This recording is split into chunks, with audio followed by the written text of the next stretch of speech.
पीड़िता को ब्लेम करना, विक्टिम शेम करना, सत्य की आवाज को दबाना, सच को बाहर मत आने देना, सबूत मिटाना और अपराधी के साथ खड़े हो जाना बेटी को न्याय नहीं दिलाना। अब देखिए, पहले दिन से पश्चिम बंगाल की सरकार इंस्टीट्यूशनल कवर अप कर रही है। वहां पर गुंडे घुस जाते हैं आरजीकर मेडिकल कॉलेज में और तोड़फोड़ करते हैं। वो षड्यंत्र और डिस्ट्रैक्शन नहीं है। जिस प्रकार से वहां की पुलिस अननेचुरल केस फाइल करती है, वहां पर घंटे लग जाते हैं एफआईआर दर्ज होने में, वो प्रोपेगेंडा और वो षड्यंत्र नहीं है। माता पिता को ही एफआईआर करवानी पड़ती है, माता पिता को सुसाइड बताया जाता है। ये प्रोपेगेंडा और षड्यंत्र नहीं है, ये डिस्ट्रैक्शन नहीं है, ये सही काम हो रहा है। कंस्ट्रक्शन और रेनोवेशन।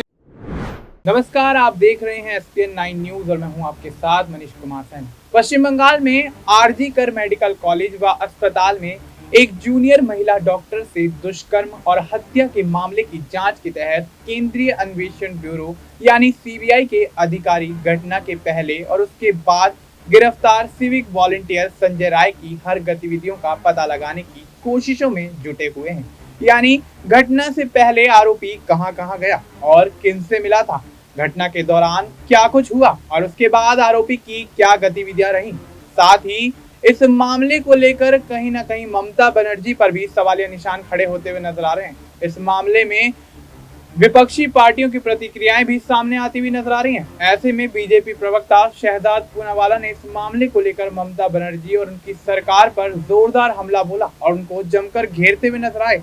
शहजाद पूनावाला ने यहां पर ममता बनर्जी का पूरा चिट्ठा खोल कर रख दिया और साथ ही इंडिया गठबंधन पर भी तमाम सियासी हमले करते हुए नजर आए। अब देखना दिलचस्प होगा क्या इंडिया गठबंधन पे इसका कोई असर पड़ता हुआ नजर आता है और शहजाद पूनावाला के इस बयान के बाद इंडिया गठबंधन की क्या कुछ प्रतिक्रिया रहती है। फिलहाल आप शहजाद पूनावाला का ये वीडियो देखिए और समझने की कोशिश कीजिए किस तरह से वो ममता बनर्जी और इंडिया गठबंधन पर आरोप लगाते हुए नजर आए। राहुल गांधी ने कहा कि ये आरजीकर मेडिकल कॉलेज का रेप और हत्याकांड ये एक डिस्ट्रैक्शन है और अब उन्हीं की देखा देखी, उन्हीं के शब्दों को आगे ले जाते हुए उनके साथ आंदोलन करने वाले, घूमने फिरने वाले और इंडी अलायंस और उसके इकोसिस्टम के अहम हिस्से राकेश टिकैत ने बोला है कि जो ये बलात्कार और हत्या हुई है, ये दरअसल ममता बनर्जी की सरकार के खिलाफ षड्यंत्र है। 10 दिन से प्रोपेगेंडा चलाया जा रहा है। बताइए, न्याय की मांग करना षड्यंत्र है, प्रोपेगेंडा है? क्या SC ने जो इंटरवेंशन किया और पश्चिम बंगाल की सरकार को फटकार लगाई, कहा कि किस प्रकार से वहां पर कवर अप किया जा रहा है, किस प्रकार से बंगाल पुलिस और बंगाल की सरकार जो है वो माता पिता के साथ और पीड़िता के साथ नहीं बल्कि बलात्कारी के साथ खड़ी रही, ये षड्यंत्र है। लाखों डॉक्टर सड़कों पर है, महिलाएं सड़कों पर है, न्याय मांग रहे हैं, ये षड्यंत्र और प्रोपेगेंडा लग रहा है, डिस्ट्रैक्शन लग रहा है।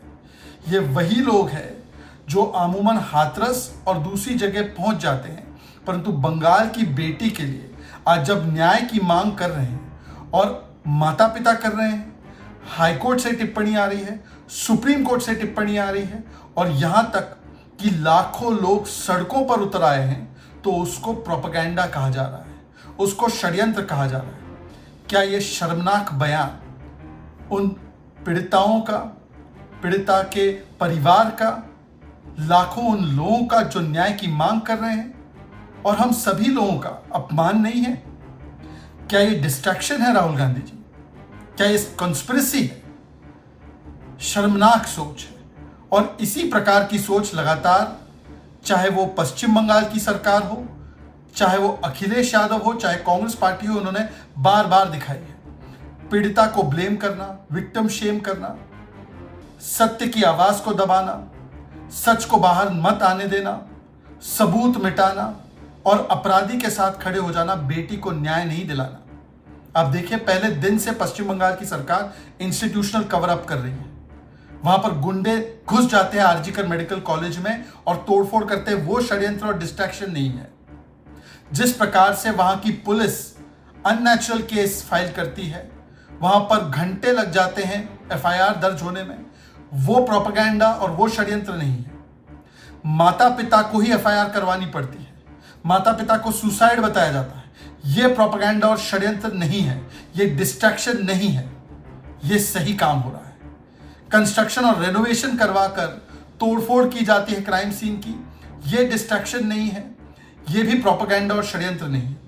षड्यंत्र माता पिता का न्याय मांगना है, षड्यंत्र आम लोगों का न्याय मांगना है। आज सवाल ये बनता है कि कब तक इंडी अलायंस के नेता बलात्कारी के पक्ष में खड़े रहेंगे। मोहित खान बलात्कार करता है तो इंडी अलायंस कहती है कि बेटी नार्को टेस्ट कराए। नवाब यादव बलात्कार करता है तो इंडी अलायंस कहती है कि बेटी 15 साल की थी, वो जॉब मांगने क्यों गई। जब बलात्कार शाहजहां करता है तो संदेश खाली पर सभी लोग चुप हो जाते हैं। जब अपराध विभव कुमार करता है तो स्वाति मालीवाल के लिए एक आवाज नहीं उठती। जब ताजमुल तालिबानी तरीके से पिटाई करता है तो महिला को कैरेक्टरलेस कह दिया जाता है। और आज जब आरजीकर मेडिकल कॉलेज में बलात्कार हुआ, हत्या हुई, तो उसे षड्यंत्र और उसे सरकार के खिलाफ एक आंदोलन बताया जा रहा है, बल्कि उसको डिस्ट्रैक्शन बताया जा रहा है। ये इंडी अलायंस की हकीकत है। और दूसरी ओर पश्चिम बंगाल की पुलिस लोगों को धमका रही है। सरकार वहां पे आवाज सबकी दबा रही है। किसी को अरेस्ट करना, किसी को नोटिस भेजना, अपने भी सांसद को नोटिस भेज दिया। पर उदयन गुहा जो कहते हैं मैं उंगली तोड़ दूंगा, उसको कोई नोटिस नहीं। अरूप चक्रवर्ती कहते हैं कि देखिए जो ये महिलाएं हैं मूवमेंट की, वो तो बॉयफ्रेंड के साथ जा रही है, उस पर कोई नोटिस नहीं। वो डिस्ट्रैक्शन और षड्यंत्र नहीं है। बदलापुर पर तो आप लोग बोल रहे हैं और बोलना भी चाहिए। बदलापुर में जो भी हुआ वो निंदनीय है, पर वहां के पुलिस ऑफिशियल जिसने देर की एफआईआर करने में, उसको बचाया नहीं गया। दूसरी पुलिस थाने में उसको ट्रांसफर नहीं किया गया, उसको सस्पेंड किया गया। प्रिंसिपल को सस्पेंड किया गया, टीचर्स को सस्पेंड किया गया। कार्रवाई सख्त से सख्त की गई, एसआईटी बनाई गई और सख्त से सख्त और जल्द से जल्द कार्रवाई, स्पीडी ट्रायल होगा। और यहां पर बंगाल के केस में सबूत मिटाने की प्रक्रिया आज भी जारी है। संजय रॉय को बचाने की कोशिश, बाकी अपराधियों को बचाने की कोशिश, और इस पूरे मामले को प्रोपेगेंडा और डिस्ट्रैक्शन कहा जा रहा है। ये हकीकत है इंडिया। तो आपने देखा कि किस तरह से इस मामले को लेकर पश्चिम बंगाल की मुख्यमंत्री ममता बनर्जी को सभी राजनीतिक दल निशाना बनाते हुए नजर आ रहे हैं। ऐसे में शहजाद पूनावाला की इस प्रतिक्रिया के बाद क्या ममता बनर्जी इस पर पलटवार करती हुई नजर आएंगी। और जिस तरह से इंडिया गठबंधन पर यहाँ पर तमाम सवालिया निशान शहजाद पूनावाला खड़े करते हुए नजर आ रहे हैं, तो क्या इंडिया गठबंधन भी इस पर प्रतिक्रिया देता हुआ नजर आएगा। और आने वाले समय में सीबीआई क्या कोई ऐसा खुलासा कर देगी जिससे ममता बनर्जी को बड़ा झटका लगता हुआ देखा जा सकता है।